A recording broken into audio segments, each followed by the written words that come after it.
அஸ்ஸலாமு அலைக்கும். இன்னைக்கு நம்ம உணவு தட்டில் நாகூருடைய பாரம்பரியமான தீன்பண்டம் தம்மடை. இது பெருநாள்களுக்கு விசேஷங்களுக்கு எல்லார் வீட்லேயும் அவசியம் செய்வாங்க. எங்கள் வீட்டு ஸ்டைலில் எப்படி செய்கிறதுன்னு பார்த்துடலாம். அதுக்கு முன்னாடி என்னோட சேனல் இப்போ தான் உங்களை ஃபஸ்ட்டு ரீச் பண்ணதுன்னா மறக்காமல் சப்ஸ்கிரைப் பண்ணுங்கள். வாங்க வீடியோக்குள்ளே போகலாம். இதுக்காக நான் 2 லிட்டர் பாலை ஒரு 800 மில்லியா காயிற அளவுக்கு நல்லா வத்த காய்ச்சி எடுத்து வச்சுக்கிறேன். இந்த அளவுக்கு பால் நல்லா திக்காகணும். கைப்பிடி அளவு பாதாம் பருப்பை வெந்நீரில் போட்டு ஊற வச்சுக்கிறேன். இப்போது நம்ம வத்த வச்ச பாலோட ஒரு பாதி டின்னு மில்க் மெய்டை ஆட் பண்ணிக்கலாம். எல்லோ இல்லைக்கட்டி ஆரஞ்சு கேசரி பவுடர் ஆட் பண்ணிங்க. உங்கள்கிட்ட குங்குமப்பூ இருந்தாலும் அதை ஊற வச்சு ஆட் பண்ணிக்கலாம். இப்போது இது கூட நான் 1 கிலோ ரவை எடுத்து வச்சுருக்கேன். அதை கொஞ்சம் கொஞ்சமாக உள்ளே ஆட் பண்ணி நல்லா கலந்து விட்டுடலாம். ஒவ்வொரு வீட்டில் ஒவ்வொரு ஸ்டைலில் செய்வாங்க. இது எங்கள் வீட்டு சீக்ரெட் மெத்தட் தான். இந்த ஹஜ்ஜி பெருநாளுக்கு நீங்களும் இதே மாதிரி ட்ரை பண்ணி பார்த்துட்டு எனக்கு கமெண்ட் பண்ணுங்கள். இப்படி நம்ம பாலில் அந்த ரவைகள் எல்லாத்தையும் கலந்து விட்டு நல்லா பிசைஞ்சதுக்கப்புறம் ஒரு மூடி போட்டு 1/2 மணி நேரத்துக்கு இதை அப்படியே மூடி வச்சிடலாம். இப்போ நம்ம செகண்ட் போர்ஷன் ரெடி பண்ணிக்கலாம். 1 கிலோ ரவைக்கு 500 மில்லி வனஸ்பதி தேவைப்படும். நான் அதுக்கு 300 மில்லி வனஸ்பதியும் 200 மில்லி பசுனையும் ஆட் பண்ணிக்கிறேன்.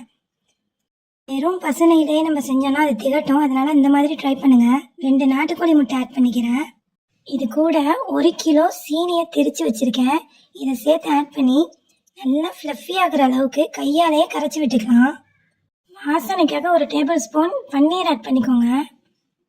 இந்த சீனியும் நெய்யும் நல்லா கரையிற அளவுக்கு ஒரு 5 நிமிஷம் கையாலேயே தேய்ச்சி விடணும். பிளண்டரு விஸ்கி எதுவும் யூஸ் பண்ணக்கூடாது. நம்ம ஊற வச்சிருந்த பாதாமை கொரகொரப்பாக அரைச்சி இந்த கலவையில் ஆட் பண்ணிக்கலாம். இந்த மாதிரி நல்லா கையாலேயே இந்த மாதிரி ஃப்ளஃபியாக வர மாதிரி நல்லா அடித்து விட்டுருங்க. இந்த டைமில் என்னுடைய இந்த ரவையும் நல்லா ஊறிடுச்சு. எவ்வளோ மிருதுவாக இந்த கொடுத்த பாலையெல்லாம் உள்ளே இழுத்துக்குச்சின்னு பாருங்கள். இது ரெண்டையும் இப்போ நம்ம ஒன்றா கொட்டி கலந்துடலாம். ரெண்டையுமே நல்லா ஒன்றா மிக்ஸ் பண்ண உடனே இது நல்லா லூஸ் ஆகும்.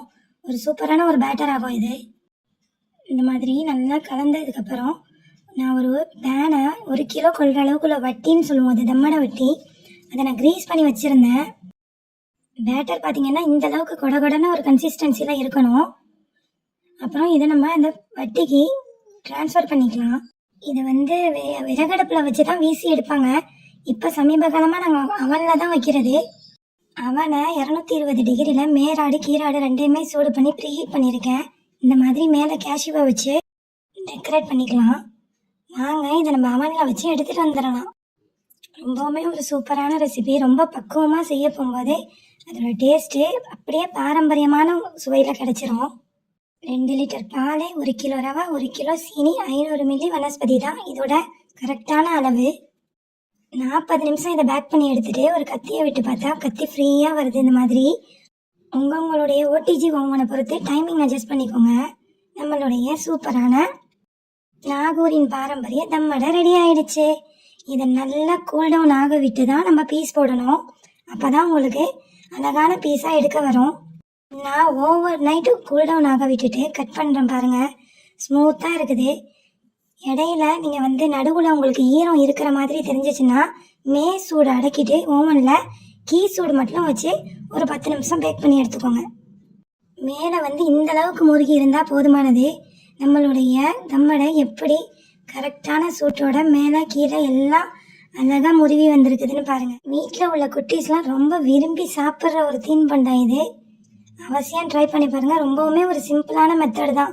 வீடியோவில் பார்க்குறதுக்கு உங்களுக்கு ஒரு பெரிய ப்ராசஸாக தெரியும். ஃபஸ்ட்டு ட்ரை பண்ணுறவங்க 1/2 கிலோ மாதிரி கூட ட்ரை பண்ணி பாருங்கள்.